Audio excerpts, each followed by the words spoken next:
Hi, everyone. I'm excited to be here today to talk to you about some of the miracle stories that are happening right here in our own city, in our own state, every day.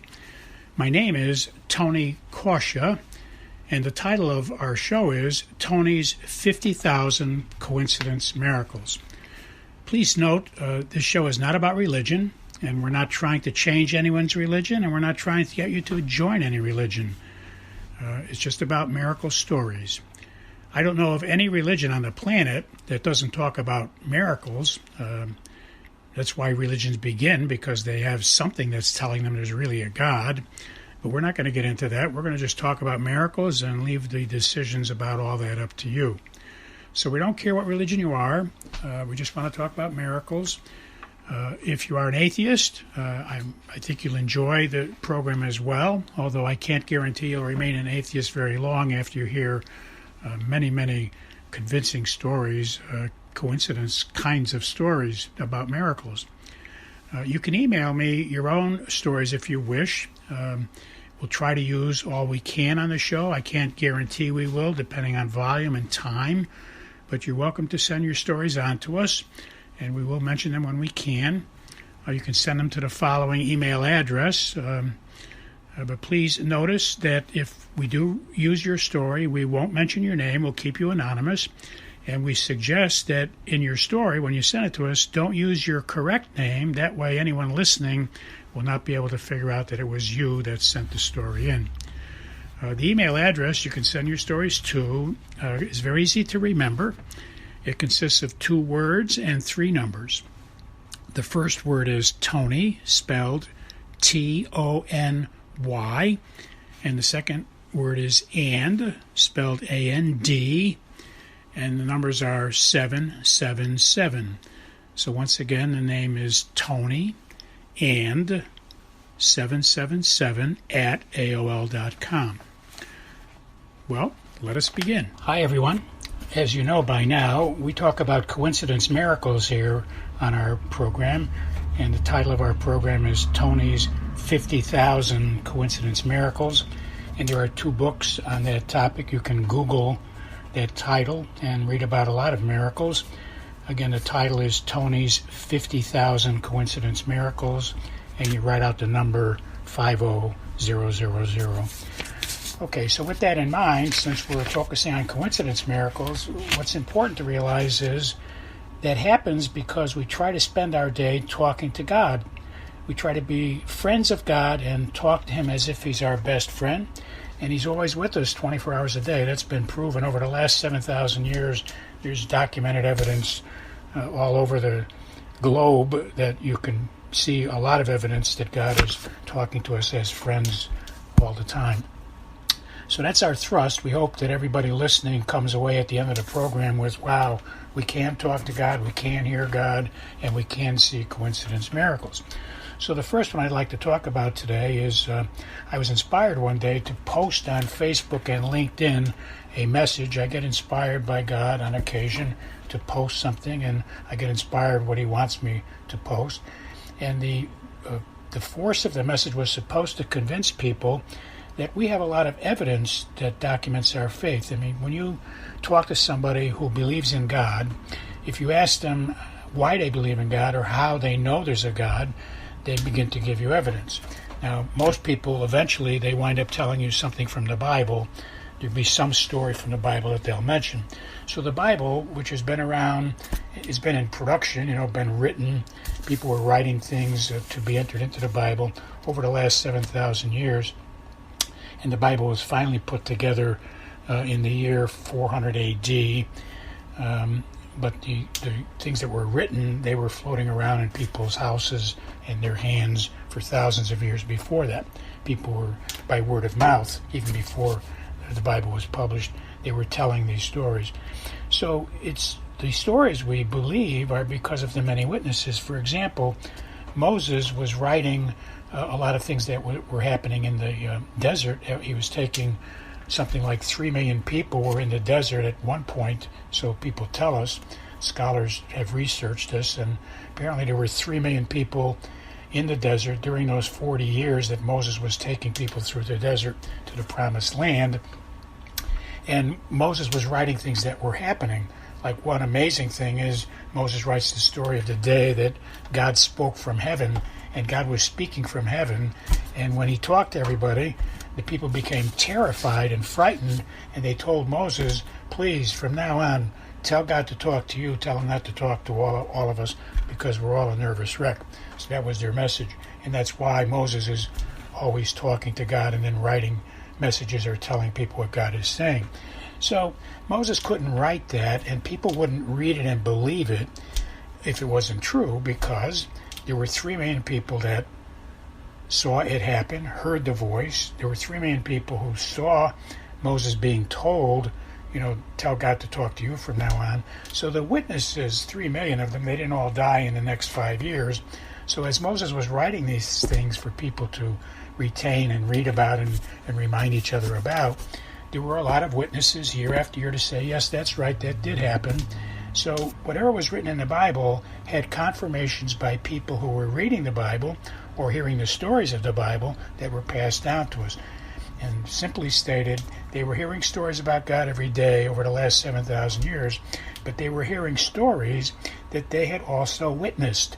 And that's the strength of believing in God. So when you read the Bible, you'll see all the things that people saved over centuries that were confirmed by witnesses. It wasn't just made up arbitrarily. The parting of the waters, for example, that really happened. People saw it happen. Moses wrote about it. They talked about it.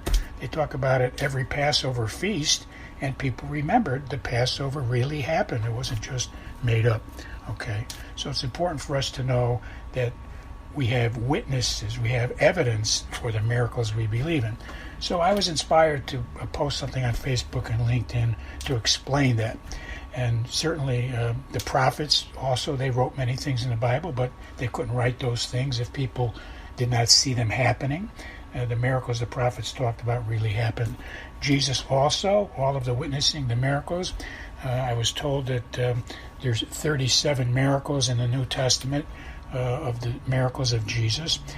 When I read the Bible, I came up with something like 39 or 40, but I saw things as miracles perhaps that the author did not see as a miracle. That's when you're looking at miracles, sometimes some people see them, some people don't. But anyway, it's quoted, and you can Google miracles of Jesus, and you'll see there's 37 in the Bible. And in the book of Acts, the apostles, even St. Peter, when he was defending himself, they were throwing him into jail, and he was defending himself that he was speaking truth. He says, we tell you things about the things we have touched and seen. We're not talking about fables and philosophy.